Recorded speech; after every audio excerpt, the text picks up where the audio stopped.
This video is a response to Fringe Elements' video, Taking Defense Seriously. It's about finding a solution to free riders in a stateless society, particularly with regard to common defense. His solution, about 1745 into the video, he says the solution would be that people are required to pay for defense in order to receive legal services. I think that this would be immoral and unjust because it takes away their right to peaceful self-ownership. In other words, the whole point of a stateless society is to object to, paying for certain things, but still be able to retain your common law natural rights. So, for example, under this system, people would be able to steal from you, injure you, etc., without any means of recourse because you chose not to fund a defense agency.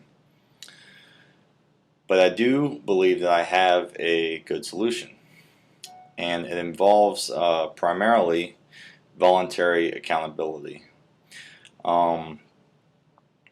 So my idea is something like this. You create a public registry of those who have or have not contributed to any defense agency, DRO, sorry, not DRO, but PDA, things like that.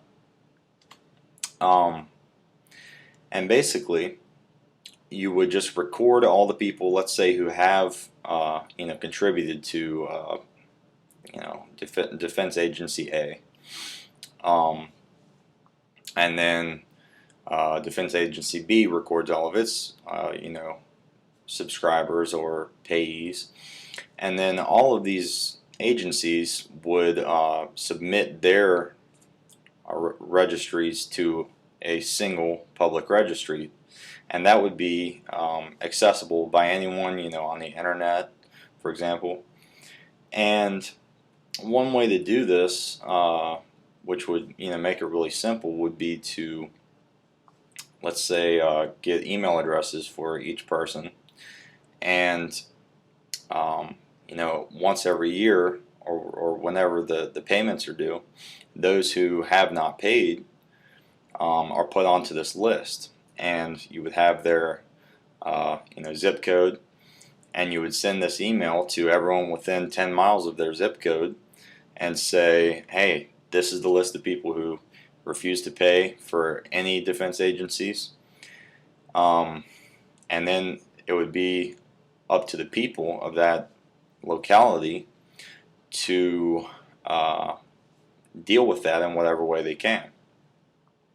The preferred option, in my opinion, would be some sort of discrimination, which would be completely moral and certainly legal in a stateless society. And so, let's say John refuses to pay for any sort of common defense.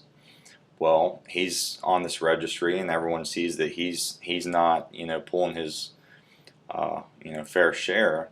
He's free riding. And so everyone refuses to, sell John, water or food, or they kick him out of his apartment or whatever it may be. And there would need to be some common sense to it. In other words, if this person is, making $10 a week and can't really afford to do it, then there needs to be some common sense there. But I think that a public registry would be the most efficient and practical way to hold somebody accountable publicly, because otherwise you're not really going to know who is contributing to common defense, who isn't, and there will be no way to deal with free riders. So that's my solution. I'd be glad to flesh it out a little more if anybody's interested. I have some, deeper thoughts on it, ways things could be done. But that's the general idea, and I guess I've never heard anyone bring up this argument, I I don't know if it has been brought up before. I would imagine it has somewhere, but it seems pretty practical to me. It seems pretty, uh, fault proof, and I'd be interested to hear your thoughts. Let me know. Peace.